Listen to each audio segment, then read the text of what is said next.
Bismillahirrahmanirrahim. Assalamualaikum warahmatullahi wabarakatuh. Alhamdulillah, kita sudah sampai pertemuan ke-7. Ini pertemuan terakhir menjelang, UTS. Jadi bahan UTS sampai sini ya, sampai pertemuan 7. Hari ini kita akan membahas uji untuk, untuk beberapa sampel saling bebas. Jadi yang sudah dibahas pada pertemuan kedua dan ketiga adalah uji untuk 2 sampel saling bebas, kemudian sudah dibahas juga uji untuk beberapa untuk rata-rata dari beberapa populasi pada kasus parametrik. Nah, hari ini akan dibahas uji untuk di atas 3 sampel saling bebas dalam kasus non-parametrik. Jadi ketika datanya diambil dari populasi yang ketika datanya tidak berdistribusi normal, untuk uji ANOVA, maka alternatifnya adalah uji yang akan kita bahas hari ini ya. Uji yang akan kita bahas namanya adalah uji Kruskal-Wallis. Jadi uji untuk 3 sampel atau lebih saling bebas. Jadi minimal 3 sampel saling bebas. Asumsinya adalah data yang akan dianalisis terdiri dari K sampel acak berukuran N1, N2 sampai dengan NK. Tentunya untuk masing-masing kelompok ukuran sampelnya bisa sama atau tidak. Untuk setiap kelompok dengan kelompok lain ukuran sampelnya bisa sama atau tidak karena ini saling bebas antara kelompok yang satu dengan yang lainnya. Kemudian pengamatan dilakukan secara bebas baik di dalam maupun antar sampel. Nah, skala pengukurannya minimal ordinal. Nah, kalau yang ANOVA itu kan skala pengukurannya adalah interval dan rasio dan distribusinya dan datanya harus diambil dari populasi yang berdistribusi normal. Nah, ketika datanya tidak berdistribusi normal untuk skala pengukuran interval atau rasio, maka uji Kruskal-Wallis adalah alternatifnya. Kemudian populasi identik kecuali dalam hal lokasi yang mungkin berbeda untuk satu populasi, berbeda untuk minimal satu populasi. Nah, hipotesisnya ini hanya satu, yaitu KK fungsi distribusi populasi identik, artinya tidak ada perbedaan di antara beberapa populasi yang kita amati. Kemudian yang H1-nya tidak semua dari KK populasi mempunyai median yang sama. Ini median yang diperhatikan karena skala pengukurannya adalah minimal ordinal atau tadi kalaupun interval atau rasio datanya tidak berdistribusi normal. Data tidak diambil dari populasi yang berdistribusi normal. Nah, kemudian untuk memperoleh statistik uji Kruskal-Wallis harus melalui prosedur sebagai berikut. Sebetulnya statistik ujinya adalah H ya. Ini ujinya H. Nanti kalau pendekatannya ketika pada tabel Kruskal-Wallis tidak ada untuk menentukan nilai kritisnya, maka pendekatannya melalui C kuadrat. Kita balik lagi ya. Ini untuk memperoleh statistik uji Kruskal-Wallis melalui prosedur sebagai berikut. Jadi gabungkan data dari seluruh sampel, ini prosedurnya persis seperti uji Mann-Whitney ya. Jadi datanya digabungkan dulu dari seluruh sampel, kemudian urutkan data gabungan, berikan peringkat terhadap data tersebut. Ini persis banget seperti uji Mann-Whitney. Kalau Mann-Whitney kan hanya untuk 2 populasi ya, dua sampel. Kalau ini 3 atau minimal 3 kelompok. Nah, statistik ujinya adalah sebagai berikut, di mana N ini adalah gabungan dari seluruh ukuran sampel, kemudian RI ini adalah jumlah peringkat pada kelompok KI gitu ya. NI adalah ukuran sampel pada kelompok sampel KI. Jadi ini RI kuadrat adalah jumlah kuadrat peringkat-peringkat yang ditetapkan untuk hasil-hasil pengamatan di sampel KI. Nah, kriteria ujinya adalah ini kalau seandainya ukuran sampelnya ukuran sampelnya maksimum 5 dan kelompoknya maksimum 3, jadi ada 3 kelompok. Kriteria ujinya adalah tolak Hano jika H-nya lebih lebih besar dari nilai H kritis. H kritis diperoleh dari tabel kritis uji Kruskal-Wallis. Nah, sekarang jika tidak dapat menggunakan tabel nilai kritis pada nomor 1, kan ketentuannya ini ya, kalau misalnya N-nya di atas 5 atau atau ketika N-nya juga 5 ke bawah tetapi K-nya di atas 4, maka tabel ini tidak bisa digunakan. Nanti kita lihat bentuk tabel uji Kruskal-Wallis itu seperti apa. Maka yang pertama pendekatannya adalah menggunakan tabel J kuadrat dengan kriteria uji tolak H0 jika nilai H-nya lebih besar dari nilai J kuadrat alfa dengan derajat bebasnya K minus 1. K ini adalah banyaknya kelompok sampel. Kemudian menggunakan p-value dengan kriteria uji tolak H0 jika nilai p-value-nya kurang dari alfa. Oke, nah ini adalah nilai kritis pada uji Kruskal-Wallis. Jadi ini adalah N, ini misalkan kelompok 1, kelompok 2, kelompok 3. Ini urutannya apa namanya acak ya. Jadi pokoknya ini ngurut seperti ini aja. Misalnya gini ini, kalau N satunya adalah 4, ini hurufnya harusnya N kecil. N satunya 4, N 2-nya 3, N 3-nya 1, yang mana? Berarti yang ini. 4, 3, 1 gitu ya. Kemudian cari untuk peluangnya yang mendekati 0,05.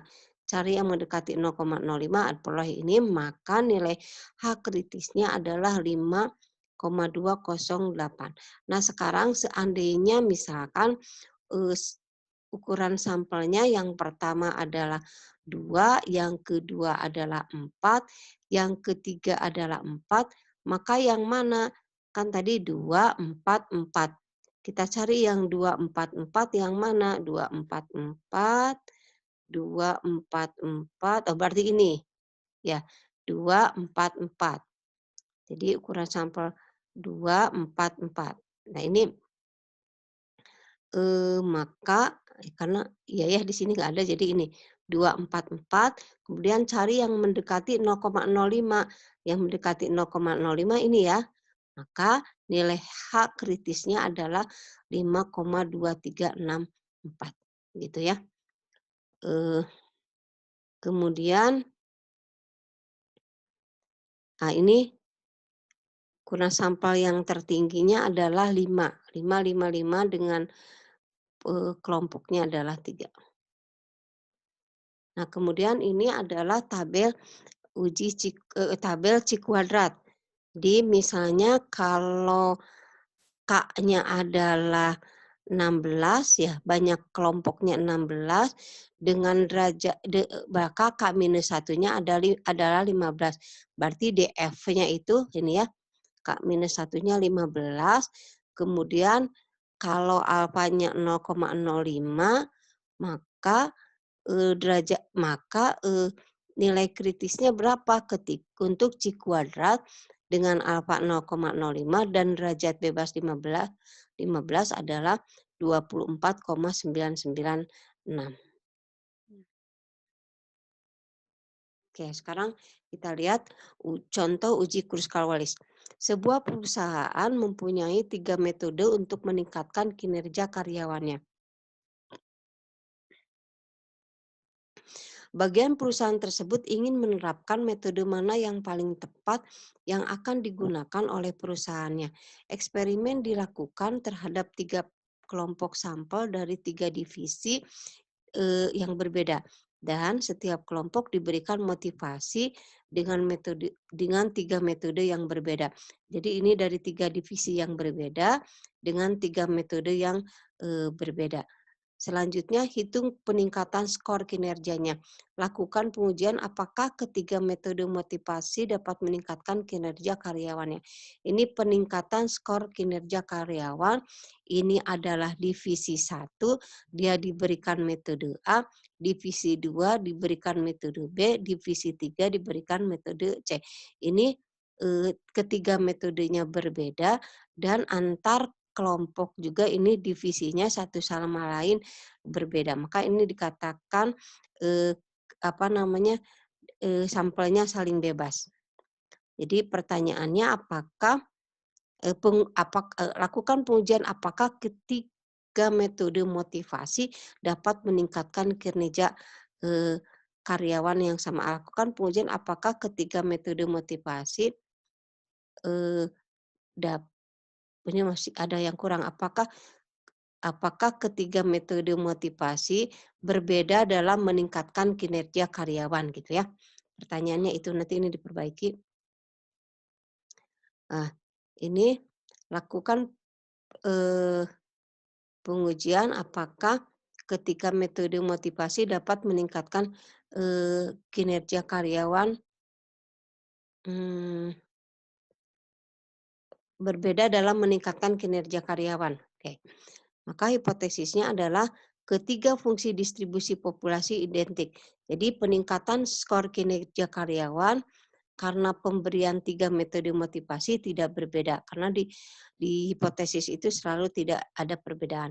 Berarti yang H1-nya tidak semua dari ketiga populasi mempunyai median yang sama. Artinya di sini peningkatan skor nya ketiga peningkatan skor kinerja ketiga kelompok itu berbeda.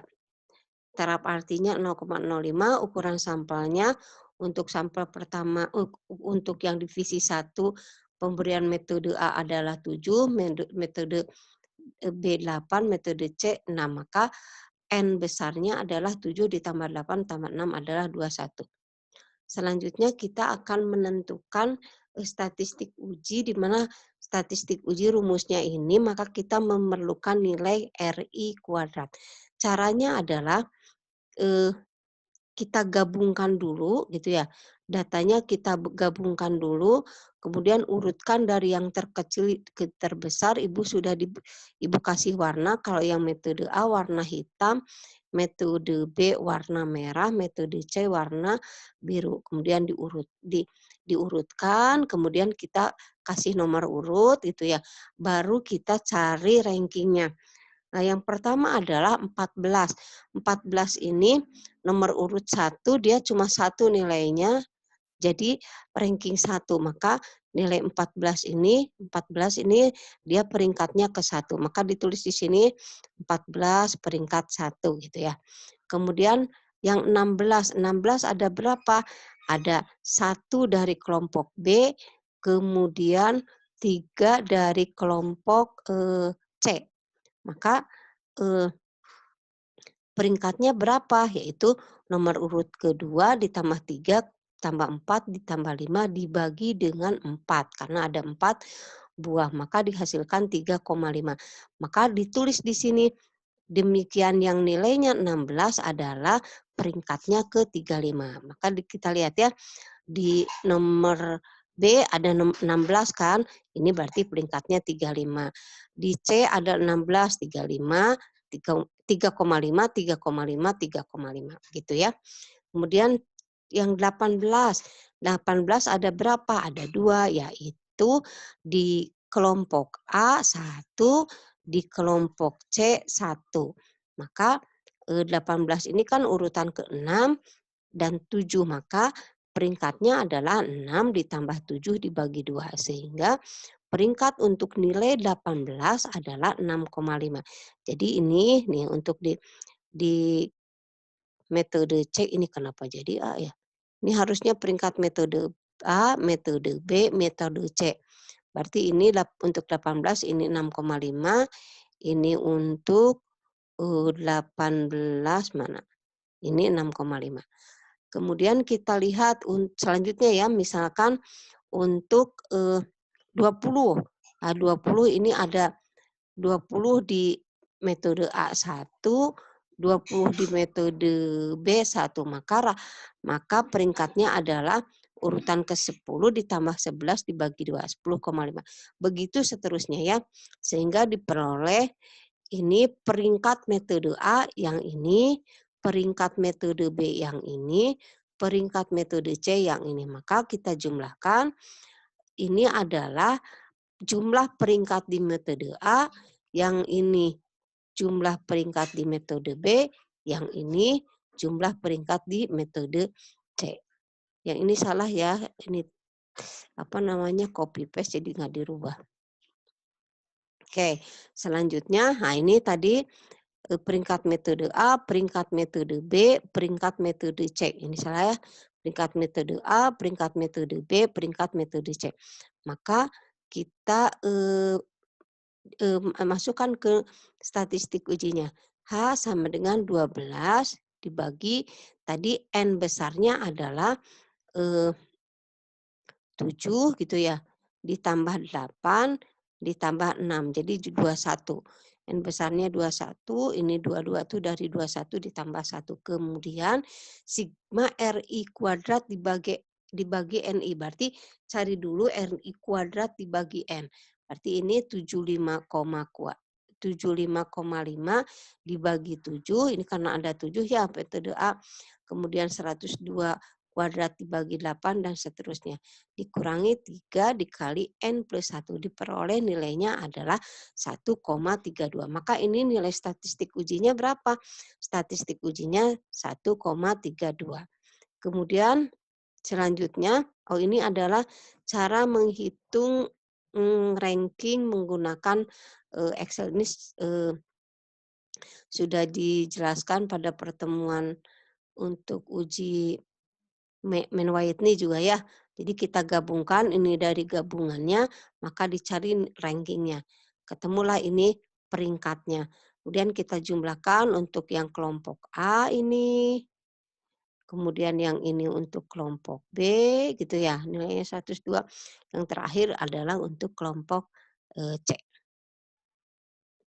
Nah, selanjutnya kriteria ujinya ini ada 2, ini karena N-nya di atas 5, walaupun kelompoknya 3, tetapi N-nya di atas 5, maka kriteria ujinya kalau ada 2, menggunakan tabel atau menggunakan value. Kita lihat dulu yang menggunakan tabel ya.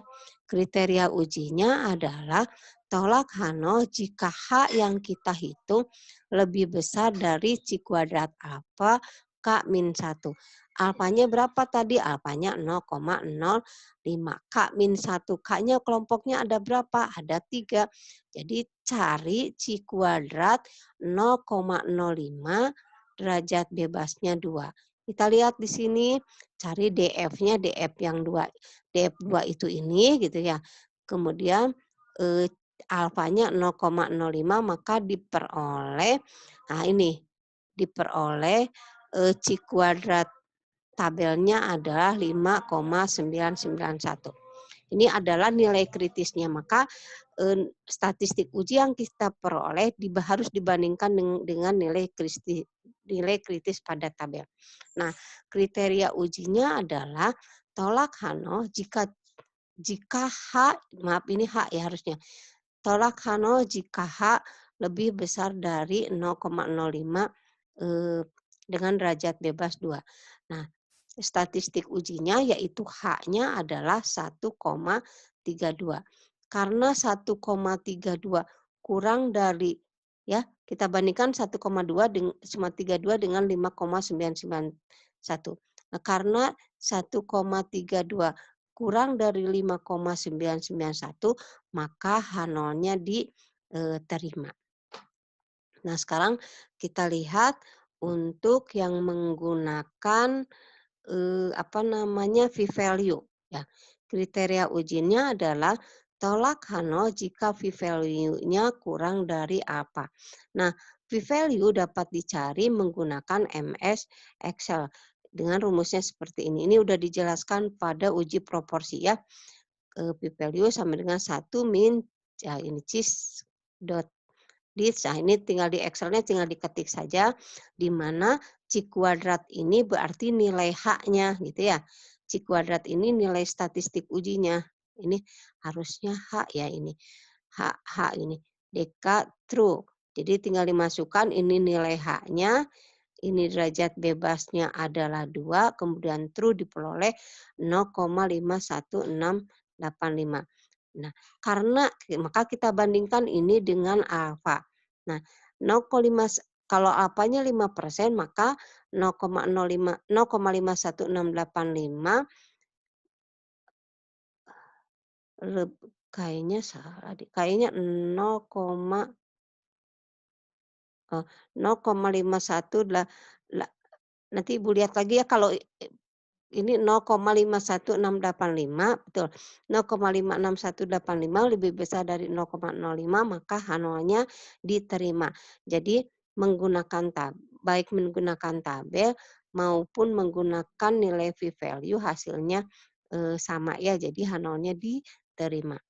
Jadi kita lihat, eee tadi kalau H0-nya diterima berarti ini yang masuk ke dalam, kesimpulan. Jadi semua dari 3 populasi yang memiliki median yang sama atau peningkatan skor kinerja karyawan karena pemberian 3 metode motivasi tidak berbeda.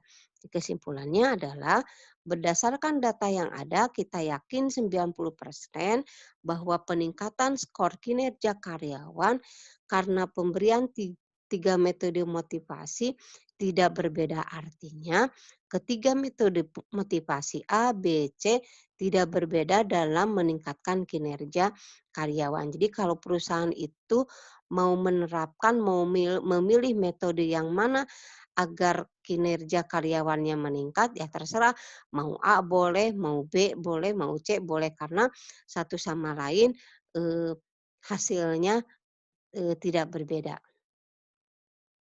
Oke.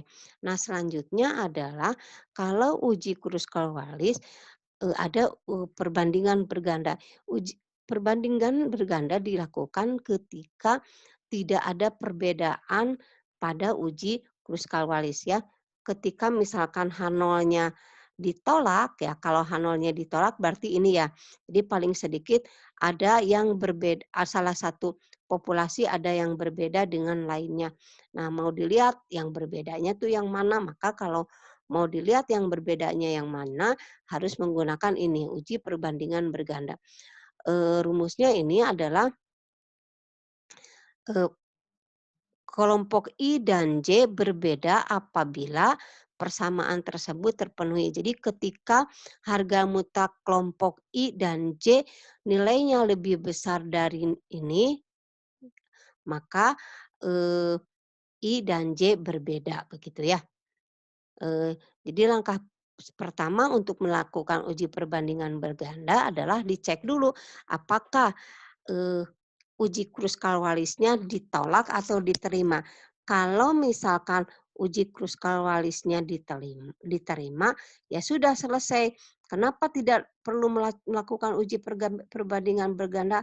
Ya karena hipotesisnya diterima, jadi tidak ada perbedaan. Kalau tidak ada perbedaan, ya sudah tidak perlu menggunakan mencari perbandingan berganda, karena perbandingan berganda itu mau melihat yang berbedanya itu yang mana. Sekarang kita andaikan gitu ya, kita akan cobakan contoh soal pada uji Kruskal-Wallis di atas, walaupun H0-nya diterima.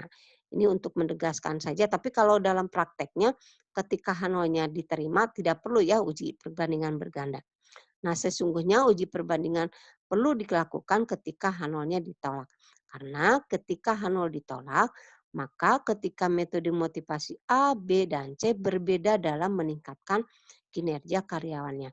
Selanjutnya perlu ditentukan dari metode A, B, dan C mana yang dapat meningkatkan mana yang berbeda meningkatkan kinerja karyawannya. Apakah yang lebih tinggi A, B, atau C? Ya itu ingat ya ketika H0 untuk uji Kruskal-Walisnya ditolak. Ini Ibu memberi contoh saja biar, tahu cara mengerjakannya seperti apa. Nah, ini karena efek ketiga metode motivasi memberikan pengaruh yang berbeda, ini ceritanya Kak, seandainya soal yang di atas adalah berbeda ya.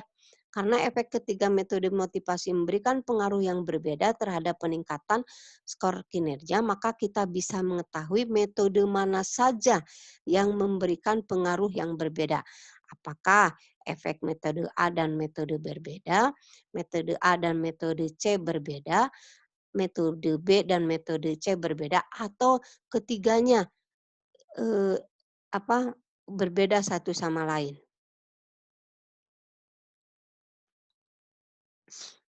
Jadi kalau ketiganya terpenuhi maka artinya ketiga metode memberikan efek yang berbeda terhadap peningkatan kinerja karyawannya. Kita lihat diketahui dari soal uji Kruskal-Wallis ini ya R1 segini, R2 102, R3 53. Kemudian alfanya 0,05 dengan N1-nya 7, N2-nya 8, N3-nya 6. N besarnya adalah 21. Maka harus dicari dulu nilai ini. Nilai Z1 min alfa dibagi K, K min 1. K-nya adalah 3 ya. Maka diperoleh 0,9917 itu berapa? Kita lihat ini dari eh, tabel. Nilai 0,9917 itu berapa? Kita lihat dari tabel ya. Cari yang tabel kumulatif normal, cari yang mendekati 0,9917. Bisa di sini, ini kan 0,9916 bisa di sini. Berarti nilainya adalah kalau tidak 239 gitu ya. Bisa juga 2,40. Oke. Jadi mmm, nah, jadi nilai 0,9917 adalah 2,40. Maka kita masukkan ke dalam rumus ini RI bar min RJ, ini rata-rata. Jadi, kalau rata-rata pertama berarti ini 7,5 dibagi dengan 7 gitu ya. Kemudian rata-rata kedua berarti 102 dibagi dengan 8 gitu ya. Maka, kita lihat untuk yang, mana? Ini kita lihat dulu sisi sebelah sini ya. Sisi sebelah, eee, bentar. Sekarang sekarang kita bandingkan dulu A dan B. A dan B ini kan kita mau menghitung dulu sisi sebelah kanan, sorry, sisi sebelah kanan. A dan B berarti kan ininya sama kan 21 ditambah yang perbedaannya yang ini. Kalau A dan B berarti 1/7 ditambah 1/8. A dan C 1/7 ditambah 1/6. Ininya yang berbeda ya. Maka diperoleh, bentar ini kenapa beda ya? 1/7, 1/8, ini 1/7, oh yang ini harusnya 1/8 dan 1/6. Ini salah ya, ini harusnya satu satu per bentar, B dan C, oh ini, B dan C ini B ya, B dan B dan C, ya harusnya 1/8 dan 1/6, ini salah ya, ini harusnya 1/8 dan 1/6, maka diperoleh nilainya, seperti ini.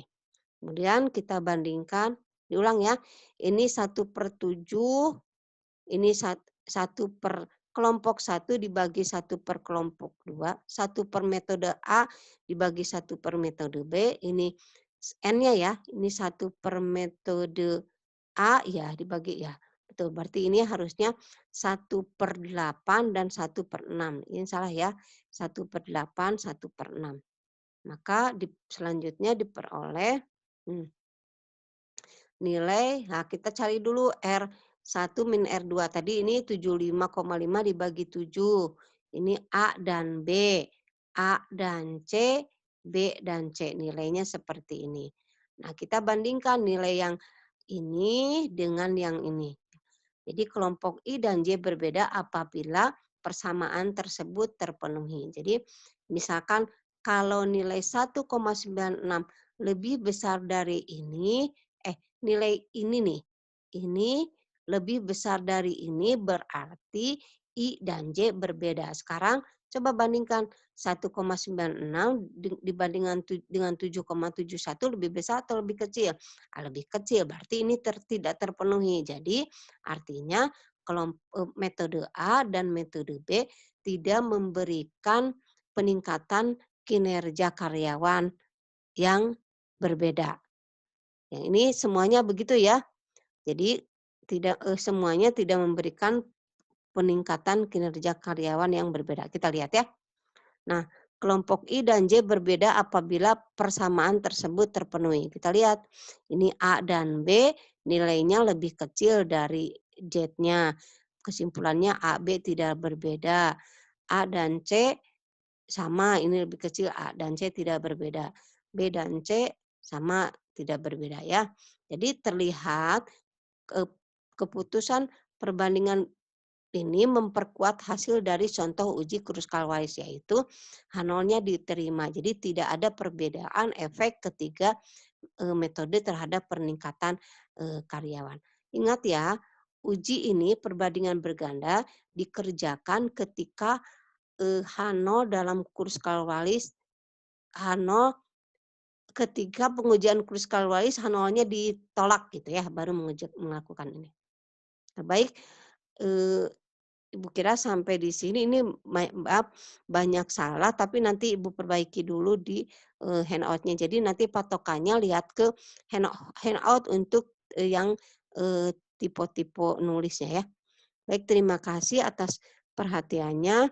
Semoga saudara bisa memahami apa yang Ibu jelaskan. Mohon dimaafkan kalau banyak salah. Semoga bermanfaat. Terima kasih atas perhatiannya. Hasbunallahu wa ni'mal wakil, ni'mal maula wa ni'mal nasir. Alhamdulillahirabbil alamin. Assalamualaikum warahmatullahi wabarakatuh.